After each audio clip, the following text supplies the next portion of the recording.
আসসালামু আলাইকুম দর্শক, আমন্ত্রণ জানাচ্ছি জাগো টিভিতে। সাথে আছে আমি মারিয়াম হাবিবা। শুরুতেই জানিয়ে দেব সংবাদ শিরোনাম। খান ইউনিসে ইসরায়েলি সেনাদের আশ্রয় নেওয়া বাড়ি ঘুরিয়ে দিল প্রতিরোধ যোদ্ধারা। জীবন্ত দাফন হলো গোটা সেনার দলের। ভয়ঙ্কর এক নতুন অস্ত্র ব্ল্যাকআউট বম্ব নিয়ে আসছে চীন।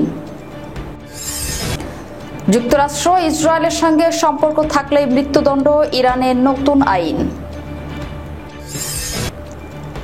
ইসরায়েলের মৃত্যু সন্নিকটে, ইরানি জেনারেলের ঘোষণা। নতুন প্লাজমা ডিভাইস তৈরি করেছে ইরানের পরমাণু বিজ্ঞানীরা। হযরত মুহাম্মদ সাল্লাল্লাহু আলাইহি সাল্লামের ব্যঙ্গচিত্র প্রকাশের অভিযোগে তুরস্কে তুমুল বিক্ষোভ। ট্রাম্পকে বিদায় করতে আমেরিকা পার্টি নামে নতুন দল গঠন করবেন ইলন মাস্ক। হঠাৎ ইরাকের সামরিক বিমান ঘাঁটিতে রকেট হামলা। শুনছিলেন সংবাদ শিরোনাম, এবার বিস্তারিত।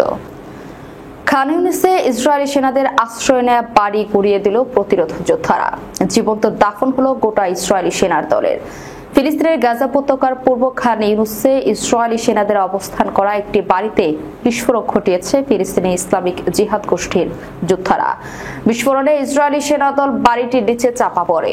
মঙ্গলবার 1 জুলাই এক বিবৃতিতে গোষ্ঠীটির সশস্ত্র শাখা এ তথ্য জানায়। টেলিগ্রামে দেওয়া বিবৃতিতে বলা হয়, পূর্ব খান ইউনিসের ওই বাড়িতে আগে থেকেই বিস্ফোরক বসানো ছিল। বিস্ফোরণের পর ইসরায়েলি সেনাদের আরেকটি দল হেলিকপ্টারে করে ঘটনাস্থলে পৌঁছায় তাদের সহায়তায়। পৌঁছানোর পর ইসলামিক জিহাদের যোদ্ধারা মেশিন গান ও রকেট চালিত গ্রেনেড দিয়ে ইসরায়েলি উদ্ধারকারী দলকে লক্ষ্য করে হামলা চালায়। ঘটনার সময় কিংবা হতাহতের সংখ্যা সম্পর্কে কিছু জানায়নি গোষ্ঠীটি। ইসরায়েলি পক্ষ থেকেও হামলার বিষয়ে কোনো মন্তব্য আসেনি। ভয়ঙ্কর এক নতুন অস্ত্র ব্ল্যাকআউট বম্ব নিয়ে আসছে চীন। নিজেদের সরকারি সংবাদ মাধ্যম সিসিটিভিতে এই অস্ত্র সংক্রান্ত একটি অ্যানিমেটেড ভিডিও প্রকাশ করেছে তারা। চীনের নতুন এই অস্ত্রের নাম ব্ল্যাকআউট বম্ব। নতুন এই বোমাকে ঘিরেই জল্পনা তুঙ্গে। বিশেষ করে যখন মধ্য এশিয়ায় সদ্য যুদ্ধ পরিস্থিতির অবসান ঘটেছে, সে সময়ে নতুন এই অস্ত্র প্রকাশ্যে এনে কি কোনো বার্তা দিতে চাইল চীন, তা নিয়ে জোর জল্পনা আলোচনা শুরু হয়েছে। ব্ল্যাকআউট বম্ব এর আরেক নাম গ্রাফাইট বম্ব। এটি এমন একটি অস্ত্র যেটি কোনো বিস্ফোরণ বা ঘটিয়ে কোনো একটি শহরকে অচল করে দিতে পারে বলে দাবি করছে চীন। এই বোমার কাজ হলো নিঃশব্দে গোটা শহরে বিদ্যুৎ ব্যবস্থাকে অচল করে দেওয়া।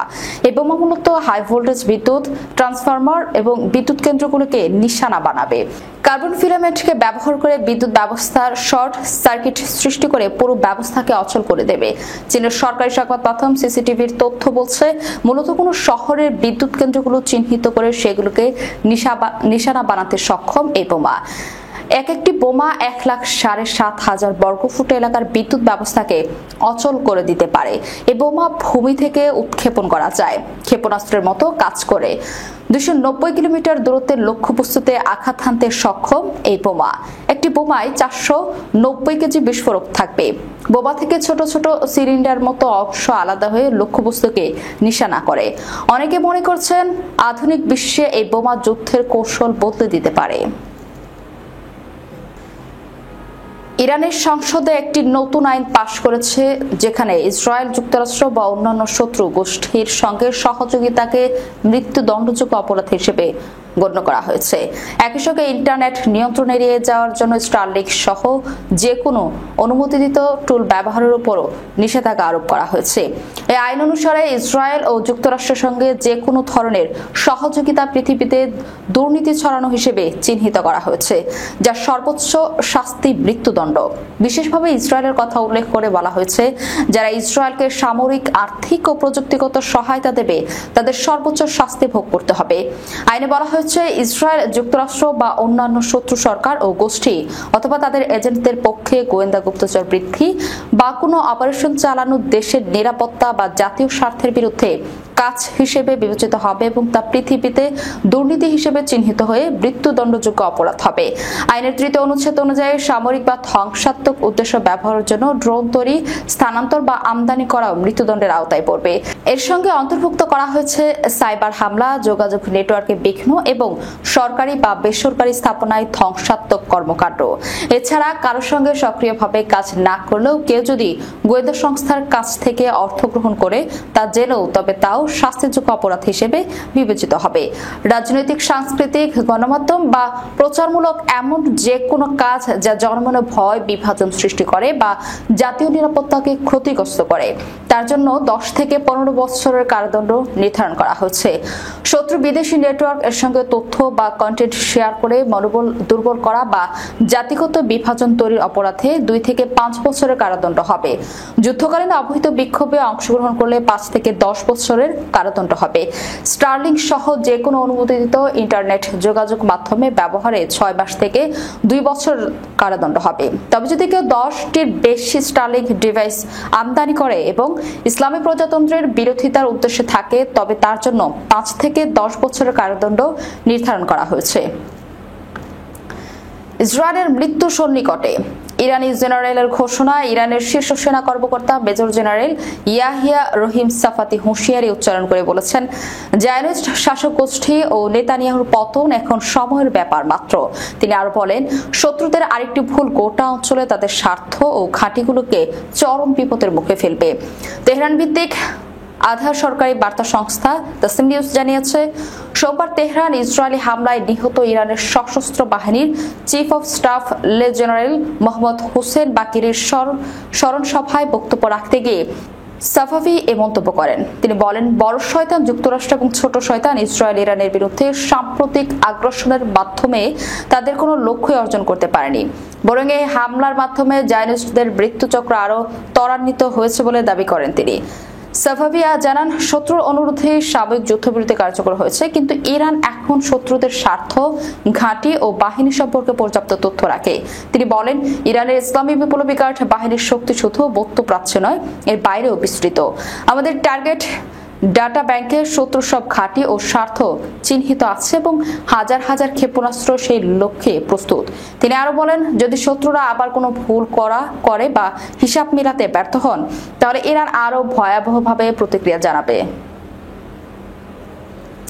নতুন প্লাজমা ডিভাইস তৈরি করেছে ইরানের পরমাণু বিজ্ঞানীরা। ইরানের পরমাণু বিজ্ঞানীরা সারফেস ডাইলেকট্রিক ব্যারিয়ার ডিসচার্জ পদ্ধতি ব্যবহার করে প্লাজমা ডিভাইস তৈরিতে সফল হয়েছে। বর্তমান বিশ্বে পারমাণবিক শক্তি কেবল বিদ্যুৎ উৎপাদনের জন্য একটি সক্ষম উৎস হিসেবে বিবেচিত হয় না, বরং চিকিৎসা, কৃষি, শিল্প এবং পরিবেশ সহ বিভিন্ন বিজ্ঞানের অগ্রগতিতেও এটি গুরুত্বপূর্ণ ভূমিকা পালন করে। ইরানের পরমাণু বিজ্ঞানীরা সাম্প্রতিক বছরগুলোতে এই শক্তির শান্তিপূর্ণ ব্যবহারেও উল্লেখযোগ্য অগ্রগতি অর্জন করেছেন। ইরানের বিজ্ঞানীরা সম্প্রতি সারফেস ডাইলেকট্রিক ব্যারিয়ার ডিসচার্জ পদ্ধতি ব্যবহার করে একটি প্লাজমা ডিভাইস তৈরি করেছেন। এটি এমন একটি প্রযুক্তি যা বায়ুমণ্ডলীয় চাপে প্লাজমা তৈরি করে। সারফেস পরিবর্তন, জীবাণুমুক্তকরণ এবং চিকিৎসা শিল্পে ব্যাপক প্রয়োজন রয়েছে এই প্লাজমার। প্লাজমা প্রক্রিয়াকরণের সময় এবং শক্তি খরচ কমাতে এ ধরনের একটি ব্যবস্থা খুবই তাৎপর্যপূর্ণ হতে পারে। এছাড়া এই পদ্ধতির প্রক্রিয়াগুলো সহজেই নিয়ন্ত্রণযোগ্য এবং অন্যান্য নিম্ন চাপের প্লাজমা উৎপাদন পদ্ধতির তুলনায় প্রক্রিয়াকরণ খরচ কম। এই ব্যবস্থার মাধ্যমে উৎপাদিত ঠান্ডা প্লাজমা বিভিন্ন ক্ষেত্রে ব্যাপকভাবে ব্যবহার করা যেতে পারে। এই ক্ষেত্রগুলির মধ্যে রয়েছে চিকিৎসা, দন্তচিকিৎসা, পৃষ্ঠতল জীবাণুমুক্তকরণ, মুদ্রণ ও প্যাকেজিং শিল্প, শিল্প ওজন উৎপাদন, বস্ত্রখাদ্য শিল্প এবং কৃষি। তুরস্কের ইস্তাম্বুলে একটি ম্যাগাজিনে হযরত মুহাম্মদ সাল্লাল্লাহু আলাইহি সাল্লামের ব্যঙ্গচিত্র প্রকাশের অভিযোগকে ঘিরে সোমবার সহিংস বিক্ষোভ ছড়িয়ে পড়ে। পুলিশ রাবার বুলেট ও টিয়ার গ্যাস ব্যবহার করে উত্তেজিত জনতাকে ছত্রভঙ্গ করে দেয় বলে জানায় এএফসির এক প্রতিবেদন। ঘটনার সূত্রপাত হয় ইস্তাম্বুলের প্রধান কৌশলী লেমন ম্যাগাজিনের সম্পাদকের বিরুদ্ধে গ্রেপ্তারি পরোয়ানা জারির পর। অভিযোগ, ম্যাগাজিনটির গত 26 জুন 2025 সংখ্যায় একটি কার্টুনের ধর্মীয় মূল্যবোধক অপমান করা হয়েছে। প্রধান কৌশলীর অফিস জানায়, লেমন ম্যাগাজিনের প্রকাশিত এই একটি কার্টুন ধর্মীয় মূল্যবোধকে প্রকাশ্যে অপমান করেছে। এই ঘটনায় সম্পৃক্ত ব্যক্তিদের বিরুদ্ধে গ্রেপ্তারি পরোয়ানা জারি করা হয়েছে। সোশ্যাল মিডিয়ায় ছড়িয়ে পড়া সাদা কালো ছবিতে দেখা যায় আকাশে ভাসমান দুটি চরিত্র। একজন বলছে, সালাম আলাইকুম, আমি মুহাম্মদ। উত্তর অপরজন বলেন, আলাইকুম সালাম, আমি মুসা। তবে ম্যাগাজিনের প্রধান সম্পাদক তুনচায় আখুন্ডু ফ্রান্সের প্যারিস থেকে এএফপিকে ফোনে জানায় এটি হযরত মুহাম্মদ সাল্লাল্লাহু আলাইহি ওয়াসাল্লামের ব্যঙ্গচিত্র নয়, বরং ইসরায়েলি হামলায় নিহত একজন মুসলিমের কাল্পনিক নাম মুহাম্মদ হিসেবে ব্যবহৃত হয়েছে। সারা দুনিয়ায় প্রায় 20 কোটি মানুষের নাম মুহাম্মদ এর কোনো যোগসূত্র নবী সাল্লাল্লাহু আলাইহি ওয়াসাল্লামের সঙ্গে নেই। আমরা কখনো এমন ঝুঁকি নিতাম না। এই খবর ছড়িয়ে পড়তেই ইস্তানবুল শহরের কেন্দ্রস্থলে লেমন ম্যাগাজিনের কর্মীরা প্রায় যাতায়াত করেন এমন একটি বারে বেশ কয়েকজন বিক্ষুব্ধ ব্যক্তি হামলা চালায়। পুলিশ হস্তক্ষেপ করলে শুরু হয় ধাক্কাধাক্কি ও ধাওয়া পাল্টা ধাওয়া। তুরস্কের স্বরাষ্ট্রমন্ত্রী আলী ইয়ারলিকায়া একাধিক এক্সে পোস্টে জানান, এই জঘন্য কাজের জন্য দায়ী কার্টুনিস্ট, গ্রাফিক ডিজাইনার এবং আরও 2 কর্মীকে গ্রেফতার করা হয়েছে। ইস্তেকলাল এভিনিউতে অবস্থিত লেমন ম্যাগাজিনের অফিসে দখল নিয়েছে পুলিশ। রাষ্ট্রপতির প্রেস সহকারী ফাইরেদ্দিন আলতিন জানান, ম্যাগাজিনের আরও কিছু শীর্ষ কর্মকর্তার বিরুদ্ধে গ্রেপ্তারি পরোয়ানা জারি করা হয়েছে।